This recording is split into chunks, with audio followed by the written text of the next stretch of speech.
Ada kredit macet rumah di bank, nggak akan rumah disita dan dilelang oleh bank. Pemahaman yang salah, itu logika sesat. Yuk kita sikat logika sesat itu.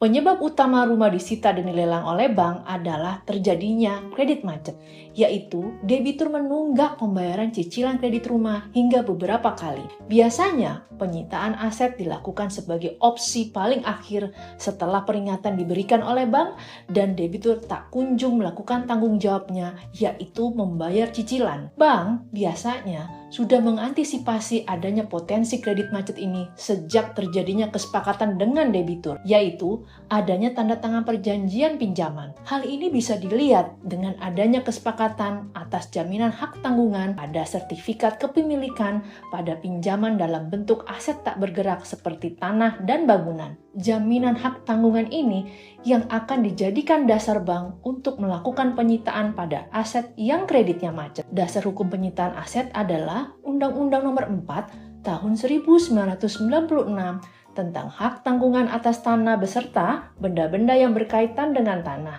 atau biasa disebut Undang-Undang Hak Tanggungan. Dalam undang-undang tersebut diatur tentang jaminan antara bank dengan debitur dalam transaksi pinjam-meminjam, serta peraturan-peraturan tentang tata cara apabila terjadinya keadaan wan prestasi atau gagal bayar oleh debitur.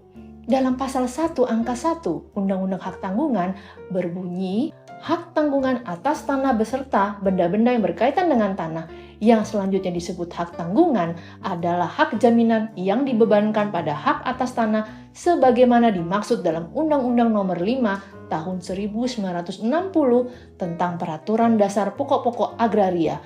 Berikut atau tidak berikut benda-benda lain yang merupakan satu kesatuan dengan tanah itu untuk pelunasan utang tertentu yang memberikan kedudukan yang diutamakan kepada kreditur tertentu terhadap kreditur-kreditur lain. Dalam praktiknya, ketika debitur melakukan wan prestasi, bank akan mengirimkan surat peringatan agar melaksanakan kewajibannya dalam pembayaran angsuran sesuai kesepakatan. Peringatan tersebut biasanya disampaikan paling sedikit sebanyak 3 kali untuk memenuhi syarat keadaan wan prestasinya debitur. Jika debitur tidak menanggapi surat peringatan tersebut atau debitur tetap tidak memenuhi kewajibannya, bank berdasarkan pasal 6 dan pasal 20 Undang-Undang Hak Tanggungan akan melakukan proses lelang terhadap jaminan debitur. Pahami proses hukum sebelum tanda tangan kredit ya. Follow untuk penjelasan hukum yang nggak menyesatkan.